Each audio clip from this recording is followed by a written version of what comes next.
ಕೆಲ್ಸಕ್ಕೆ ಹೋಗೋ ಪ್ರತಿಯೊಬ್ಬರು ಕೂಡ ಎಲ್ಲರಿಗೂ ಟೈಮ್ ಇರುತ್ತೆ, ಎಲ್ಲದಕ್ಕೂ ಟೈಮ್ ಇರುತ್ತೆ. ಬಟ್ ಅವರಿಗೆ ಟೈಮ್ ಇರೋದಿಲ್ಲ.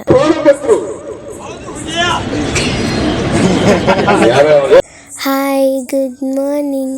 ಇವತ್ತು ಆಲ್ಮೋಸ್ಟ್ ಎಲ್ಲರಿಗೂ ರಜಾ ಇರೋದ್ರಿಂದ ಬಸ್ ಏನು ರಶ್ ಇರೋದಿಲ್ಲ. ಬೇಗನೆ ಬಂದೆ. ಆದರೆ ಈ ಸಿಗ್ನಲ್ಗಳು ನಂಗೆ ಬೇಕು ಅಂದಾಗ ಮಾತ್ರ ಬೀಳೋದಿಲ್ಲ. ಇವಾಗ ಮಾತ್ರ ಹೋಗಿ ಒಂದೇ ಸೆಕೆಂಡ್ಗೆ ಸಿಗ್ನಲ್ನೇ ಬಿಟ್ಬಿಡ್ತೈತೆ. ಇನ್ನೂ ಬೇಗ ಹೋದೆ. ಆಮೇಲೆ ರಾಮಸ್ವಾಮಿಗೆ ಬಂದರೆ ಯಾರು ಇಲ್ಲವೇ ಇಲ್ಲ ಬಸ್ ಸ್ಟಾಪಲ್ಲಿ. ಎಲ್ಲ ಹೊಟ್ಟೋಗ್ಬಿಟ್ಟವ್ರೆ.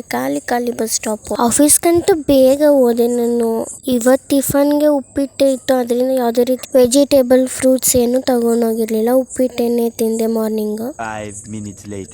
ಆಮೇಲೆ ಸಿಕ್ಕಾಬಿಟ್ಟೆ ತಲೆನೋಯ್ತಾಯಿತ್ತು. ಸ್ಯಾಟರ್ಡೆ ಬೇರೆ ಅಂತ ಹೇಳ್ಬಿಟ್ಟು ಕಾಫಿ ತಗೊಬಂದು ಕಾಫಿ ಕೊಡ್ದೆ.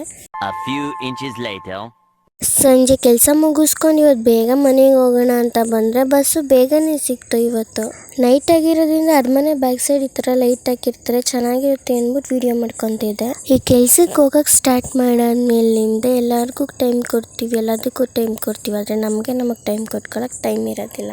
ಕೆಲವೊಬ್ರು ಅಂತಾರೆ ಕೆಲ್ಸಕ್ಕೆ ಹೋದ್ಮೇಲಿಂದ ತುಂಬ ಚೇಂಜ್ ಆಗಿಬಿಟ್ಟಿದೆ ಅಂತ. ನಾನು ಫಸ್ಟ್ ಕೆಲವೊಬ್ರಿಗೆ ಹಂಗೆ ಹೇಳ್ತಿದ್ದೆ. ಬಟ್ ಇವಾಗ ಕೆಲ್ಸಕ್ಕೆ ಹೋದ್ಮೇಲೆ ಅರ್ಥ ಆಗಿದ್ದದು. ನನ್ನ ತಮ್ಮಂಗೆ ಇಷ್ಟ ಅಂತ ಗೋಬಿ ರೈಸ್ ತೊಗೊಬಂದಿದ್ದೆ. ಬಟ್ ಅದು ಸ್ವಲ್ಪನೂ ಚೆನ್ನಾಗೇ ಇರಲಿಲ್ಲ, ತಿನ್ನೋಕ್ಕೆ ಆಗ್ತಿರ್ಲಿಲ್ಲ.